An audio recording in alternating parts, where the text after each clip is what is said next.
Assalamualaikum warahmatullahi wabarakatuh dan selamat berjumpa lagi bareng saya Andi Sulabibo di channel kita yang tercinta nih pemirsa.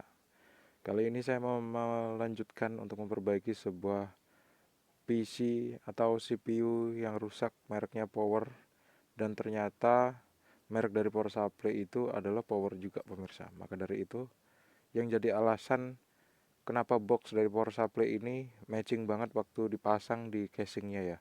Ternyata merek power supply dan casingnya itu sama gitu. Saya jadi semakin yakin bahwa PC ini adalah PC rakitan yang satu paket gitu. Jadi belinya tuh langsung jadi casing-casingnya, motherboard, hard disk, isi-isinya pemirsa. Yang pemirsa saat lihat kali ini adalah jumlah tegangan yang dikeluarkan oleh power supply. Ada 5 volt dan lain-lain ya. Kita akan cek pemirsa.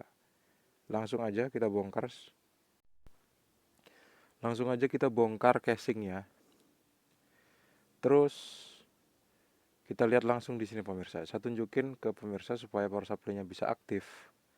Kalau yang di video kemarin kan belum ya, belum aktif karena itu harus di jumper dulu. Dan kabel mana yang di jumper supaya power supply-nya ini aktif? Kabel warna hijau pemirsa. Kabel warna hijau ini kalau misalnya kita perhatikan ada tulisannya PS, singkatan dari power supply. Artinya kabel warna hijau ini mengeluarkan tegangan di mana tegangan itu akan digunakan untuk menghidupkan power supply-nya gitu. Jadi tegangan yang di power supply warna hijau, kabel warna hijau itu kita jumper dengan kabel warna hitam. Kabel warna hijau itu tegangannya sekitar 5 volt, kemudian harus kita jumper atau kita shortkan ke kabel warna hitam. Kabel warna hitam adalah kabel ground pemirsa.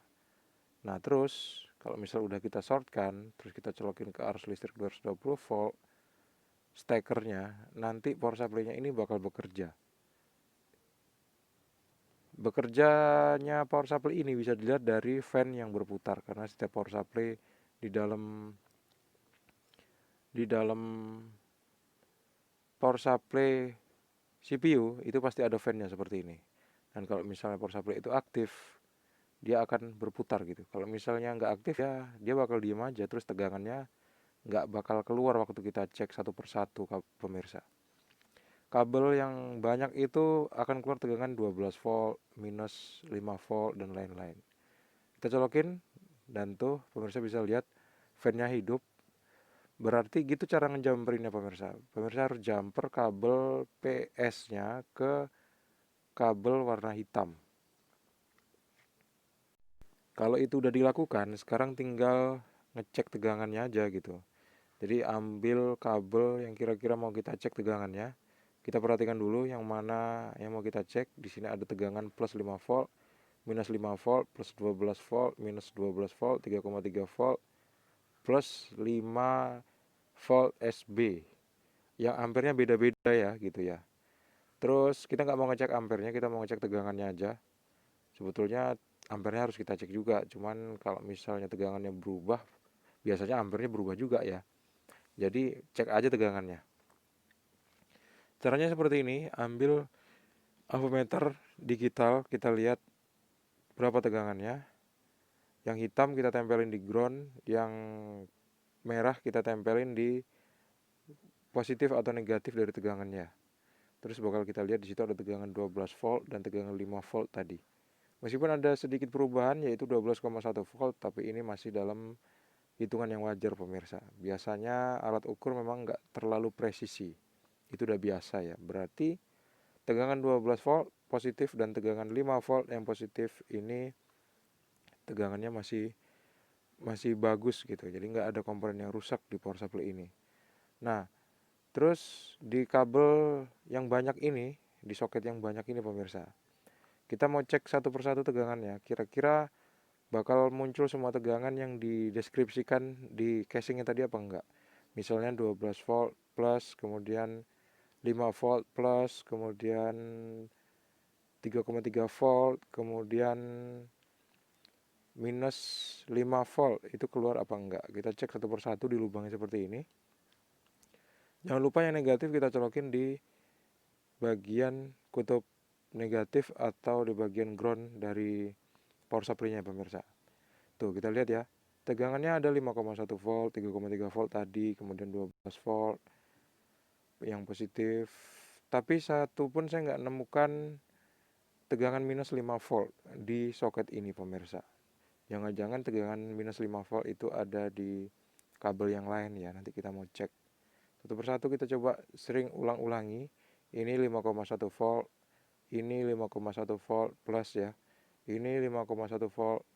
Terus coba kita cek yang lain lagi. Yang ini adalah nggak ada tegangannya karena ini kayaknya kabel ground ini. Kemudian kita colokin yang lain, ini nggak ada tegangannya juga. Terus tegangan PS-nya coba kita cek. Ternyata tegangan PS itu waktu kita jumper, tegangan PS itu nggak ada pemirsa. Waktu nggak kita jumper, tegangan PS keluar sekitar 5 volt. Tapi karena dia udah disaklarkan atau dia udah digunakan, tegangannya tuh jadinya hilang gitu ya. Nah ini ada nih yang minus 12 volt. Minus 12 volt dan plus 12 volt ada, 3,3 volt ada, 5 volt plus ada. Cuman satu tegangannya nggak keluar pemirsa, yaitu tegangan minus 5 volt. Kemanakah dia? Ada apa gerangan kok dia nggak keluar? Coba nanti kita bakal cek, lurus aja kita urutin jalurnya dari kabel soket ini. Nanti kita bakal jumpain yang namanya solderan di PCB-nya. Di situ nanti bakal kita coba untuk identifikasi kira-kira kabel yang punya tegangan minus 5 volt itu yang mana. Itu nanti kita cek ya. Kalau memang nggak ada persoalan di situ, kabelnya nggak putus atau nggak ada komponen yang rusak, berarti memang tegangan minus 5 volt itu memang nggak ada gitu ya. Berarti yang ditunjukin di deskripsi itu kadang-kadang juga nggak selalu sesuai ya.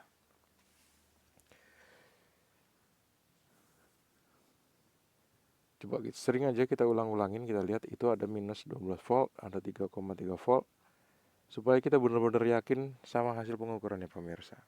Kita lihat ya. Plus 12 volt 20 ampere, plus 5 volt 35 ampere. Yang plus 12 volt 20 ampere ada, minus 12 volt 0,6 ampere ada, 3,3 ada. Yang enggak ada cuman minus 5 volt 0,8 ampere. Ini yang enggak ada nih. Jadi manakah tegangan minus 5 volt 0,8 ampere ini? Apakah karena tegangan ini yang enggak ada akhirnya CPU-nya nggak mau hidup atau nggak tampil apa-apa di monitor komputer? Kita akan cari tahu lebih lanjut. Sekarang ada kabel yang soketnya 4 buah.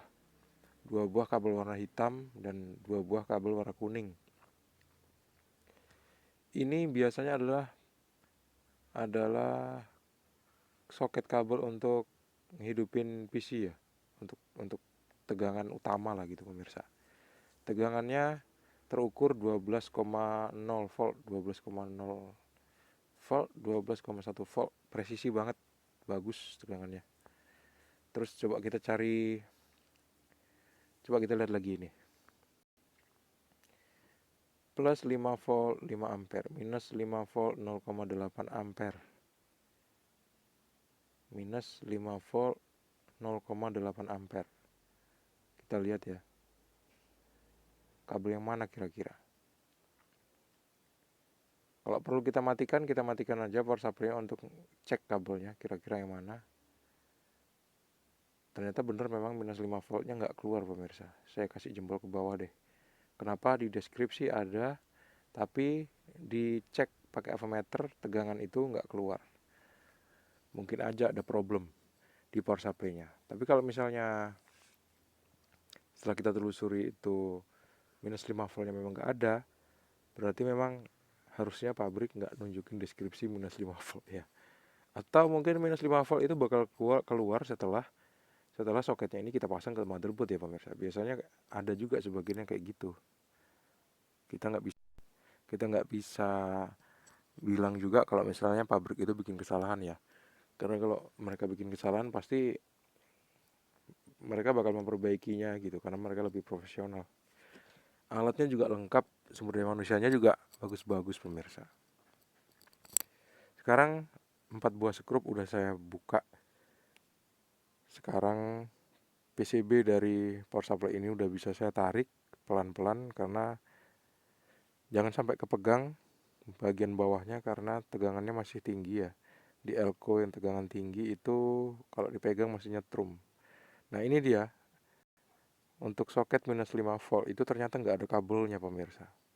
Tapi di bagian bawah itu juga kelihatan nggak bekas ada kabel gitu. Artinya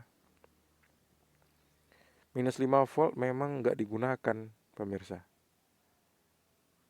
Minus 5 volt itu di dalam deskripsi memang ada, cuman minus 5 volt itu ternyata nggak digunakan di power supply ini atau di rangkaian PC rakitan ini gitu ya. Sekarang mau coba cek aja deh langsung ya. Mau cek langsung kira-kira kalau di kaki yang bertuliskan minus 5 volt tadi atau di PCB yang tulisannya minus 5 volt tadi, itu keluar apa enggak sih tegangan minus 5 voltnya.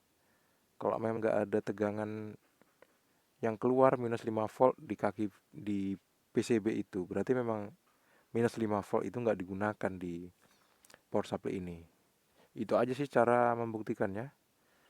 Kita colokin dulu ke arus listrik 220 volt.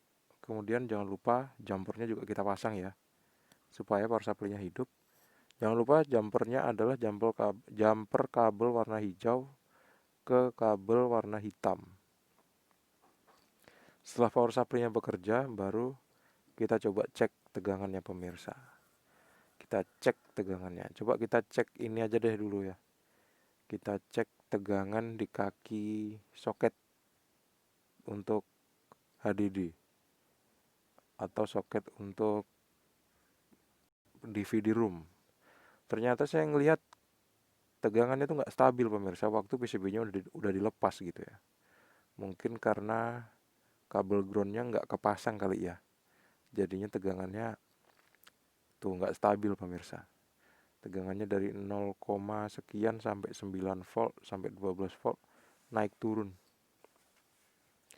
Jadi percuma juga kalau misalnya tegangannya ini naik turun, akhirnya nggak bisa kita cek juga di kaki PCB yang ada tulisannya minus 5 volt tadi gitu ya. Kecuali harus kita pasang kabel, kemudian kabel itulah yang kita ukur gitu.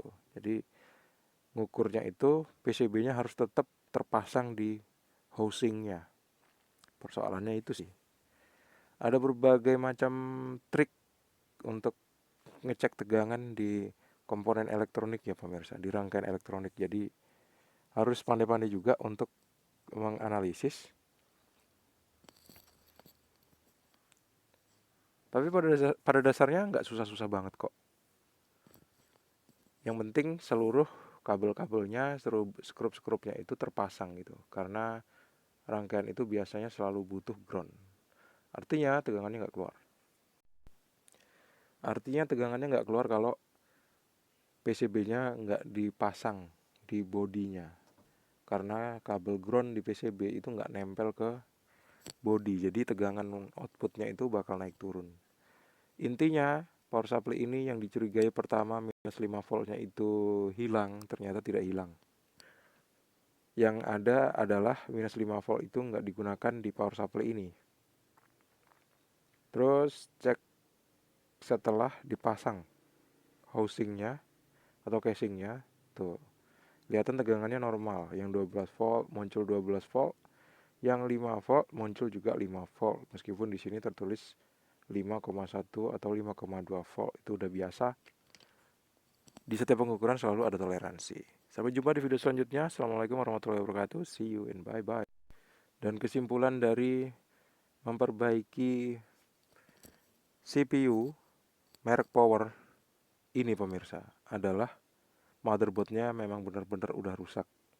Power supply nggak ada masalah, komponen-komponen yang lain nggak ada masalah. Masalahnya hanya ada pada motherboardnya. Motherboardnya udah rusak. Jadi motherboardnya nggak bisa diperbaiki lagi. Motherboardnya harus diganti dengan yang baru. Kenapa harus diganti yang baru? Karena udah nggak zaman lagi gitu.